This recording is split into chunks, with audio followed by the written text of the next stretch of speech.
बिस्मिल्लाहिर्रहमानिर्रहीम। लफ्ज़ नज़रिया, जिसे हम आज के दौर में आइडियालॉजी कहते हैं, ये महज 5 हरूफ का मजमुआ ही नहीं बल्कि किसी कौम के वजूद की रूह होता है। इससे ही कौमें बनती हैं, इससे ही कौमें संवरती हैं, क्योंकि हम सब अच्छी तरह जानते हैं कि जब किसी कौम के वजूद में रूह नहीं रहती, वजूद में रूह कमज़ोर हो जाती है, तो वो वजूद ही कमज़ोर हो जाता है, वो वजूद ही तबाह हो जाता है।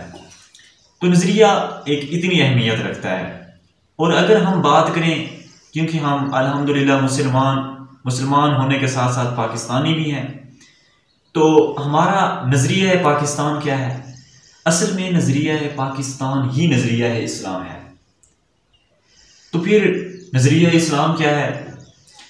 नज़रिया इस्लाम वो नज़रिया है जिस नज़रिए के तहत हमारे प्यारे आका सल्लल्लाहु अलैहि वसल्लम को अल्लाह ताला ने अरब में, मक्का मुकरमा में एक नबी बना के, एक पैगंबर बना के अपना वजूद दिखाने के लिए, ख़ुद को पॉपुलर करने के लिए, आप सल्लल्लाहु की हसीयत को वाज़ेह करने के लिए आखिरी नबी के नाते आप सल्लल्लाहु अलैहि वसल्लम को मक्का में भेजा।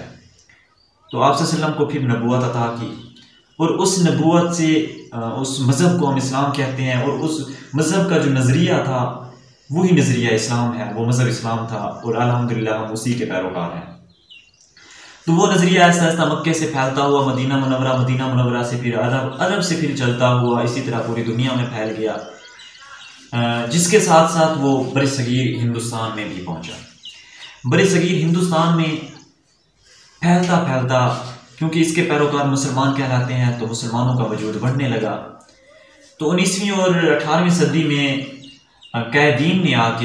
मुसलमान कैदीन ने आके सोचा कि अब अल्हम्दुलिल्लाह हम एक अलहदा कौम का वजूद, हम अलहदा एक कौम की हैसियत रखते हैं, हमारी एक अलहदा कौम है, तो हमारा एक अलहदा मज़हब है और हमारा एक अलहदा नज़रिया है जो कि नज़रिया इस्लाम है, हम इस्लाम के पैरोकार हैं। तो फिर उसके लिए उन्होंने क्या सोचा? उन्होंने सोचा कि अगर हम नज़रिया इस्लाम के हामी हैं तो हमारे लिए एक एक्सपेरिमेंटल प्लेस होनी चाहिए, एक तजर्बागाह होनी चाहिए, जहाँ पे हम रह के अपने इस्लाम की बताए गए असूलों के मुताबिक ज़िंदगी बसर करें। तो इस ज़िंदगी बसर करने के लिए, इस पैरोकारी के लिए एक हमारे लिए मखसूस एरिया होना चाहिए बरसगीर में। तो वो मखसूस एरिया फिर उन्होंने इसके लिए कोशिश की, और अल्हम्दुलिल्लाह फिर पाकिस्तान मोरज़ वजूद में आया। तो ये जो नज़रिया, जिस नज़रिए के बलबूते पर पाकिस्तान बना, वो नज़रिया इस्लाम कहलाता है, और इसी नज़रिया इस्लाम को हम नज़रिया पाकिस्तान भी कहते हैं। तो जिस तरह पहले मैंने आपको बताया, हमारी कौम जो कि मुसलमान है, जो नज़रिया, और हमारा मुल्क जो कि पाकिस्तान है, जो कि नज़रिया इस्लाम पर कायम है, इसी तरह दुनिया में बहुत सी कौमें और बहुत से मज़ाहब से ताल्लुक़ रखने वाले लोग हैं। तो उन सब के एक अलग अलग नज़रिया है। तो कहने का मकसद ये है, नज़रिया ही वजूद की रूह होता है, और इसी नज़रिए से कौमें आबाद होती हैं, और इसी नज़रिए के तहत ही कौमें मरज़ वजूद में आती हैं। तो अगर नज़रिया, जितनी मैंने ये बातें की, तो ये बातें सब बहुत गहरी तशरीह रखती हैं।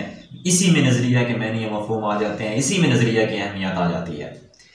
लेकिन हम बात करें कि नज़रिया जो नून ज़ोए रे ये हे से ही नहीं मिल के बना, बल्कि इसके भी सोर्स हैं, इसके भी पहलू हैं, सोर्स ऑफ आइडियालॉजी हैं, नज़रिया के माखज़ हैं, जिनसे ये मिलकर अखज़ हुआ है। वो माखज़ कौन से हैं, वो पहलू सोर्स ऑफ आइडियालॉजी कौन से हैं, जिनमें मुश्तरका मज़हब आ जाता है जो कि हमारा इस्लाम है, मुश्तरका नस्ल आ जाती है, मुश्तरका रस्म व रिवाज आ जाते हैं, मुश्तरका लिबास आ जाता है, मुश्तरका सियासी, समाजी व माशरती मकासद आ जाते हैं, मुश्तरका ज़बान आ जाती है। तो आज हम बात करेंगे मुश्तरका ज़बान पर, जो एक मेन पहलू है, मेन माखज़ है लफ्ज़ नज़रिए का। तो ये जो मुश्तरका ज़बान है, हमारे पाकिस्तान में मुश्तरका ज़बान उर्दू है, क्योंकि पाकिस्तान में बहुत सी ज़बानें बोली जाती हैं और बोली जाती थीं जब पाकिस्तान वजूद में आया था। उस वक्त भी पाकिस्तान में सराइकी बोली जाती थी, पंजाबी बोली जाती थी, पश्तो बोली जाती थी, सिंधी, बलोची, सब ज़बानें बोली जाती थी।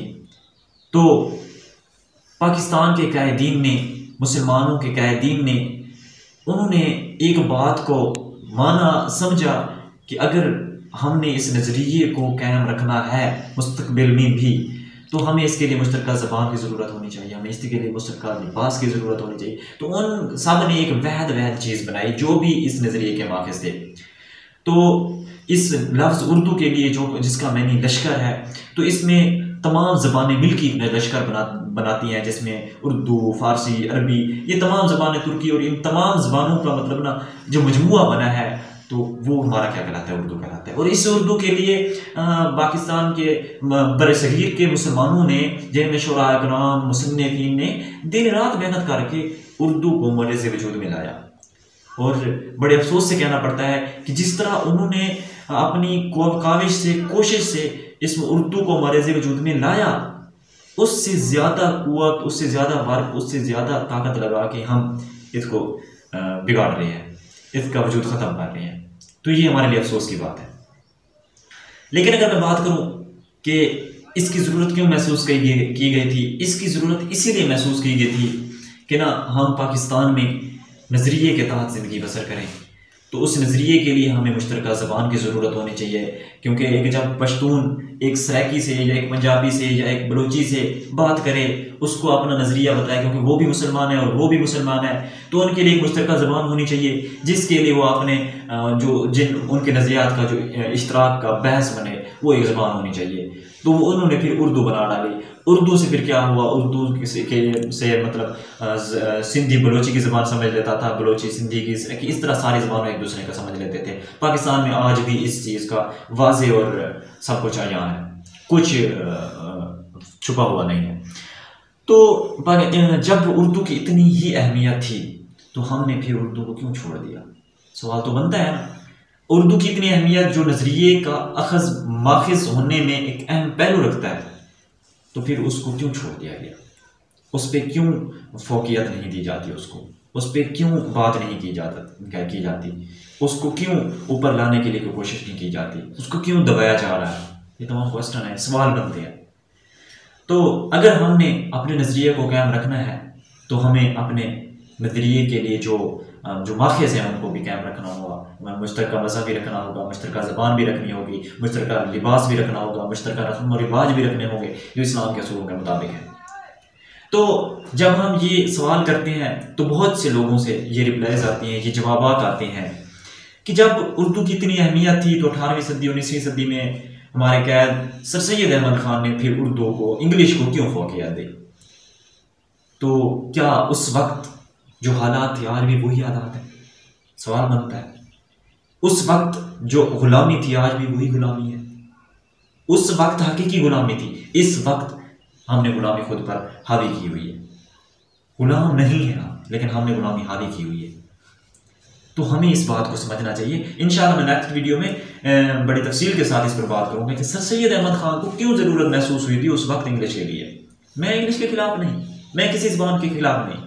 जिस तरह हमारा मज़हब इस्लाम अक़लियत को तहफ़्फ़ुज़ देने का हक देता है, इसी तरह वो दूसरी ज़बानों को तहफ़्फ़ुज़ देने का भी हक देता है, वो दूसरे इसकी तलकीन करता है मज़हब इस्लाम। तो हम इस्लाम के पैरोकार हैं, तो हमें किसी ज़बान के खिलाफ नहीं जाना चाहिए। अगर इस वक्त इंग्लिश की ज़रूरत है, इंशाअल्लाह नेक्स्ट वीडियो में इसका कंप्लीट वाज़ेह फ़र्क बताऊँगा। तो और इंशाअल्लाह कुरान और सुन्नत के हवाले से मैं अपने ज़बान किस तरह अपनी ज़बान पर फोकियत दी जाती है, और इंशाअल्लाह मैं नेक्स्ट वीडियो में ये कंप्लीट बताऊँगा। तब तक के लिए अल्लाह हाफ़िज़। जुड़े रहिए हमारे साथ, इंशाअल्लाह मिलते हैं अगली वीडियो में।